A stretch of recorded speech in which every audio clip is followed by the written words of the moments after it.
I called the fake news the enemy of the people, and they are. Growing disconnect between the American people and elitist news media. The media doesn't represent the people, it never will represent the people, and we're going to do something about it. This White House does not seem to value an independent press.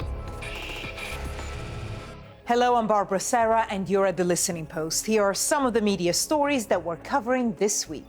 President Trump delivers a speech with no histrionics and no media bashing, and the TV pundits deliver a glowing verdict.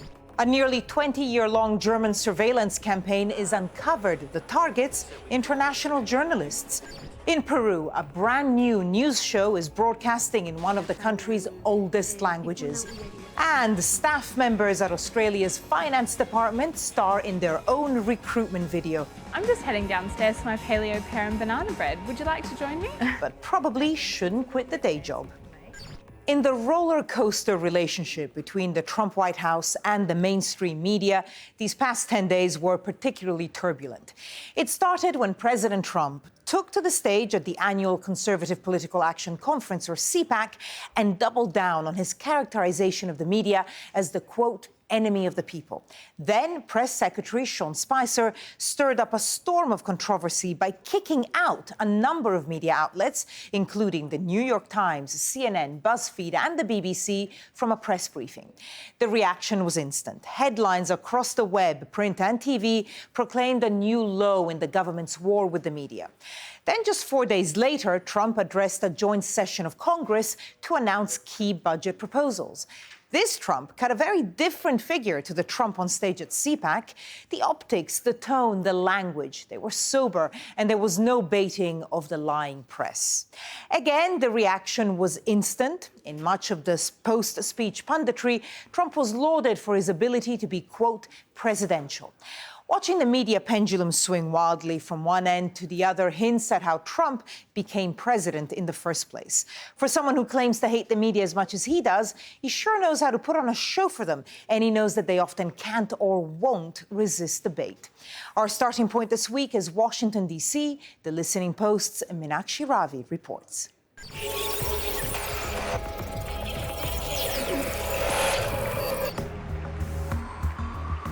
Two speeches, two different settings. One, the annual gathering of conservatives, CPAC, and the other, a joint session of the Houses of Congress. The underlying message wasn't all that different. I will never, ever apologize for protecting the safety and security of the American people. We won't do it. Our obligation is to serve, protect, and defend the citizens of the United States. But the media reaction to the two speeches was different. CPAC was the more raw Donald Trump. The joint session of the Congress was more refined. As you saw, one speech Trump gives in the Congress, every paper said, oh, how presidential the president looked, and begins to soften its critical edge. He became president of the United States in that moment. Tonight, Donald Trump became the president of the United States. It was, dare I say, presidential. This was so presidential. Very presidential. You sounded presidential and looked presidential. American journalism at this moment is simply tired of this combative status that he has created. They want to normalize Trump.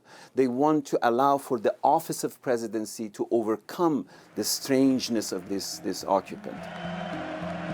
The media's eagerness to laud the president for looking the part was strange in and of itself. After all, getting the optics right is one of the easiest parts of the job. What made the on-air praise stranger was that much of the content of the speech didn't hold up to scrutiny. In multiple fact checks published after the post-speech punditry, many of Trump's claims were assessed to be misleading or flat-out lies.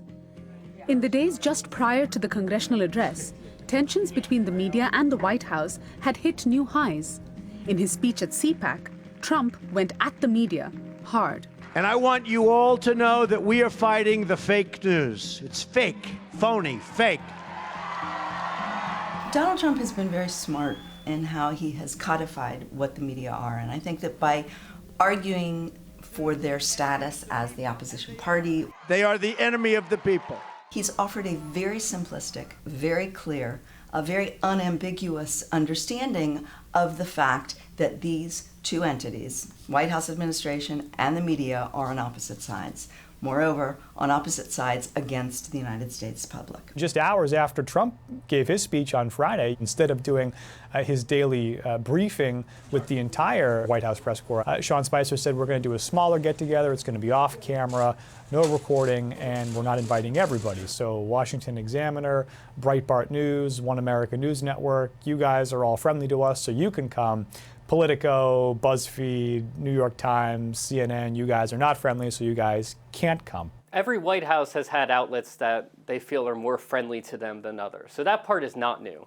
But what was surprising last week is that this is a level of access being cut off that we do not see every day. If that baseline level of access is cut off, what are news organizations to do? The incident with Sean Spice, first of all, I must say I welcome it. It created a combative, confrontational, face-to-face between the White House and the press corps. This is necessary.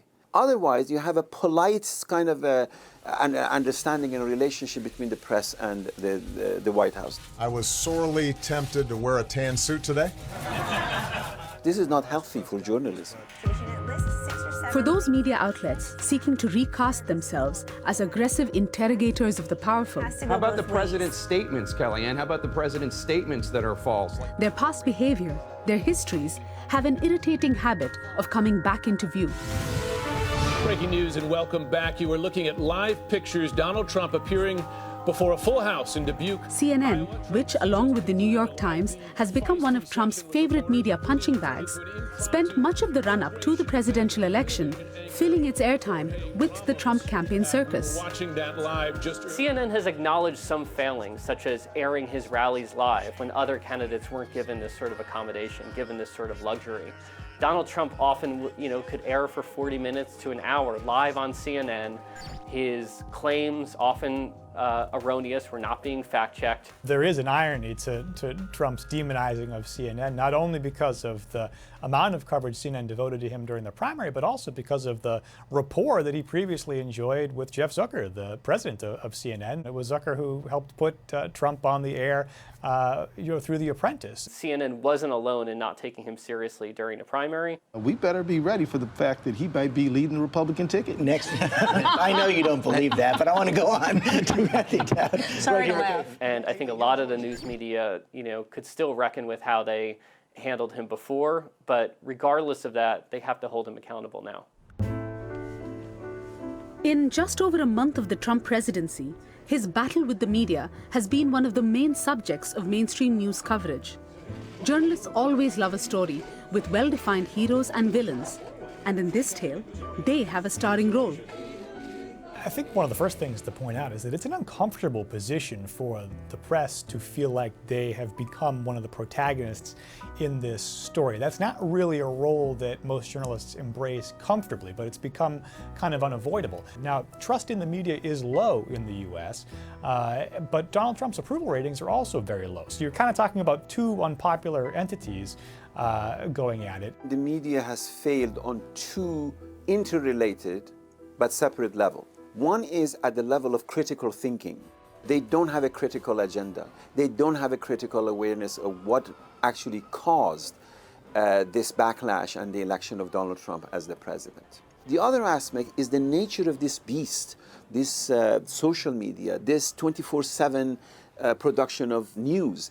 And you have an entirely impatient audience, and they have a knee-jerk Pavlovian reaction to any tweet that Trump sends. These are structural issues. And at this stage, almost a month into or more into his presidency, the establishment media is lagging far behind. It has not structurally adjusted itself to the nature of this beast. I haven't seen yet the kind of close navel-gazing among the media that will produce wide-ranging changes in how the media practice their news-gathering activities. America's got to get behind him. We've certainly seen some new beats stationing personnel in the so-called flyover zones in the Rust Belt.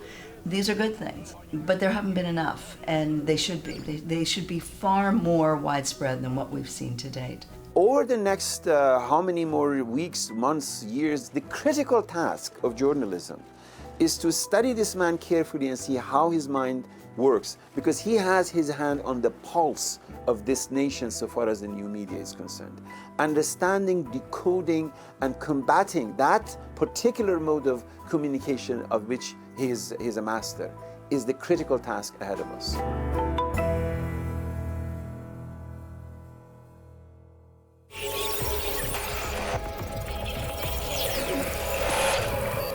Other media stories on our radar this week. A nearly 2-decade-long international spying operation conducted by the German intelligence service, the BND, has come to light, and journalists from around the world have been on the list of targets.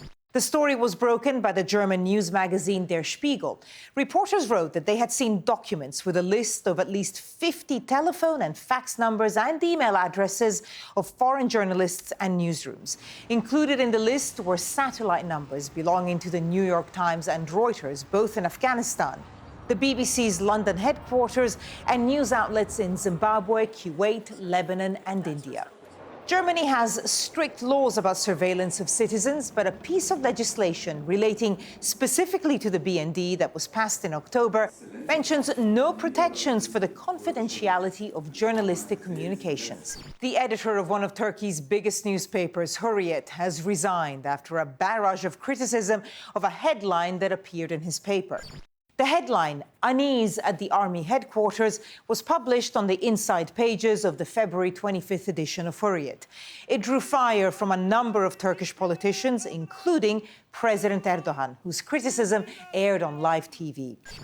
Başlığı atmaya bir defa bu gazetenin ne yönetimi ne patronaj kadrosu muktedir değildir, olamaz. Çünkü devleti kendi içinde birbirine düşürmeye kimsenin hak ve yetkisi yoktur. The paper initially apologized for its use of the word unease, saying the headline was intended to refer to the army's internal politics, not any tension with the government. But as criticism mounted and editor Sedat Ergin handed in his resignation, the paper issued a follow-up, saying the allegation that the piece was a coup provocation incited a lynch campaign. The incident itself will leave an imprint in people's memories as one of the most extreme examples of the unlimited state of slander in Turkey. The media climate in Turkey has been on a knife edge since July last year, when rebel soldiers attempted to overthrow the government. The army, which has been under increased scrutiny, issued a statement distancing itself from Hürriyet's headline. Over the past month, protesters in the West African country of Togo have been demonstrating against a crackdown on media freedom. Things turned violent over the last weekend. Security forces used tear gas, batons, and firearms to break up journalists and civil activists who were protesting the sudden closure of TV station La Chaîne du Futur and City FM radio station. Both outlets have links to a former minister who fell out of favor with the government. The country's media regulator said the frequencies of both outlets were withdrawn because they had failed to obtain the correct licenses when they started broadcasting about a decade ago. The human rights watchdog Amnesty International called the license withdrawal a disproportionately heavy measure and said that alongside intimidation of journalists by security forces, this represents a worsening situation for journalists in Togo.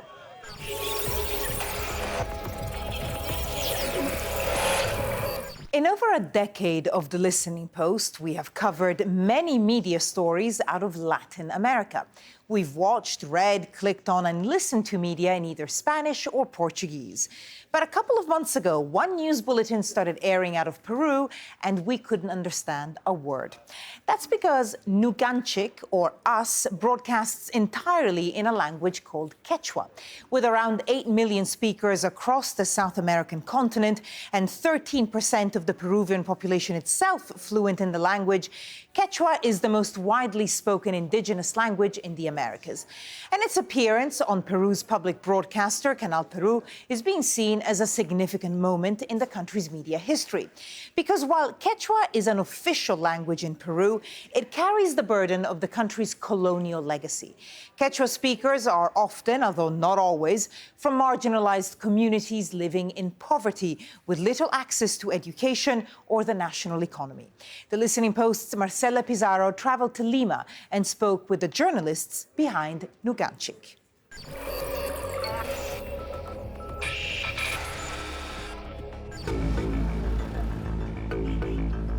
Switch on the TV in Peru, tune in to any of the big radio stations, open up a national newspaper, and the information citizens will get, the information they need, will be in a language that many of them might not understand, Spanish. 2 months ago, however, the Peruvian public broadcaster aired a news show that broke the mold. The news was being broadcast in Quechua, an indigenous language, one that many of its speakers would prefer to deny, in a country where the language you speak marks your class, highlights your economic status, and defines your prospects. The very fact that this program is being broadcast means that Quechua speakers will lift their heads up and will be better informed, and they will no longer be ashamed of speaking Quechua. Our language was seen as an embarrassment. It was frowned upon, and we were looked down on. The significance of this news broadcast in Quechua is that it recognizes the fact that this is a multicultural, multilingual, multi-ethnic country. Some people have complained they don't understand. Well, my only response is that finally they get what it's like to be a Quechua speaker in Peru, watching the national news in your own country, and not understanding because it's broadcast in a language that's not your own. Nuganchik does more than just broadcast in a different language. The producers say their mission is to reflect a different reality, a perspective that isn't mainstream in Peru. So while the morning news in Spanish might be dominated by news on Lima politics, on Nuganchik, a significant proportion of the news is sourced from remote locations. There's a focus on the concerns of the farming population. All this and reports on government policy. Fiscal de la Nación Pablo Sánchez, Paipas, Erimari, Camun Michay, Odebrecht, Sasachacuimanta. Just because the program is in Quechua, it doesn't mean we're going to see just folk music and dance. These are important and valuable aspects of that culture, but its fundamental purpose is to address people's needs. Spanish language news programs tend to favor stories that cover events in Lima or in other major cities, whereas for Quechua speakers who live in rural areas, stories on the weather, reports on climate change may be more important. Nuganchik has a responsibility to report on inequalities on the ground. What does big business want? What does the state say about those big projects? What are they taking from our earth? What are we going to do with the profits from forests, the wood? It's our duty to tell these stories. This is not the first time Peru's state TV has broadcast news in Quechua. Tawa Canal Lima Manta Pachá was a news broadcast in the early 70s that put Quechua on TV for the first time. The program came about as part of Plan Inca, a nationwide agrarian reform campaign carried out by the left-wing military government of General Juan Velasco Alvarado. Velasco declared in 1974 that there was, quote, no freedom of the press in Peru, only freedom of enterprises. He reined in what he saw as the elite media, established Quechua as an official language, and used the state broadcaster to promote equal rights for indigenous groups. A move derided as populist propaganda by his critics, but celebrated by many across the country who felt they'd been ignored for centuries. Even though Quechua became one of Peru's official languages in 1975, in the more than 4 decades since, it's rarely been given much airtime, either on national TV or radio. That means that those 4 million people, more than 10% of Peru's population whose first language is Quechua, not Spanish, have a hard time understanding the news. The other side of this story has to do with narrative and those stereotypes that voices in the mainstream media apply to indigenous people that smack of racism and have provoked outrage in Peru and beyond. Take La Paisana Jacinta, Jacinta the Peasant, a show that claimed to be a comedy about an Andean indigenous woman living in the capital, Lima. In the 6 years it was on air, La Paisana Jacinta became so popular with its viewers that it got its own weekday primetime slot on Frecuencia Latina, one of Peru's biggest private TV channels. There's Jacinta, the villager, Eleuterio, the peasant. There's thousands of characters like that in the public eye. At least today we've become more discerning, but we used to laugh at them. This went on for years, and nobody questioned it. One of the great Western myths is that hygiene is synonymous with civilization. So by portraying a native Indian woman as unkempt, you position her in a kind of pre-modern wilderness. She is toothless, dirty, rough in her speech, and masculine in demeanor. This idea of the native Andean woman is reflected in news narratives because they always portray her as a victim. And this suggests that people like her are inadequate and ultimately unable to integrate into mainstream society. I've realized just how subtle, how insidious linguistic discrimination can be. It's more complex and more serious than racial discrimination even, because it works by association. Spanish is associated with culture, and Quechua with ignorance. For the commercial players in Peru's media market, the Quechua audience hasn't even been an afterthought. The language, the community, is scarcely represented on either private radio or TV. In a media ecosystem that depends on ad revenue, the Quechua segment of the audience simply doesn't qualify in terms of purchasing power or economic presence. Against that backdrop, Yucanchic is one of a kind. Obviously, these issues made it very difficult for Quechua language programs to be produced for television. If Quechua speakers weren't going to purchase goods, there would be no advertising revenue. So that became a vicious cycle. As public broadcasters, we aren't so preoccupied with commercial matters. Our main concern is the public. Our language wasn't recognized by the world of finance, so it was hardly featured on television or radio. We've broken that and proved that news can be produced in our language. Un medio público. Peru's national broadcaster has moved away from its old status as government mouthpiece. But it also differs from commercial TV, where the media are talking at the viewer, where the public's opinions about policies that could affect them is not taken into consideration. This is not the case on Yucanchic, so we have taken an important first step.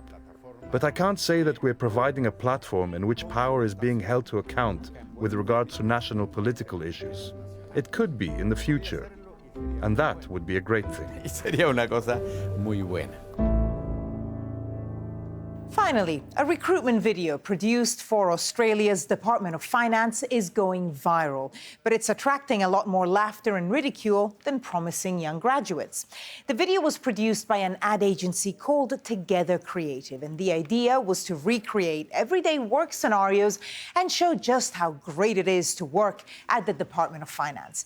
But instead of hiring actors, the agency used actual staff members in the video, and the results are pretty awkward. As one marketing executive put it, real people are terrible at playing real people.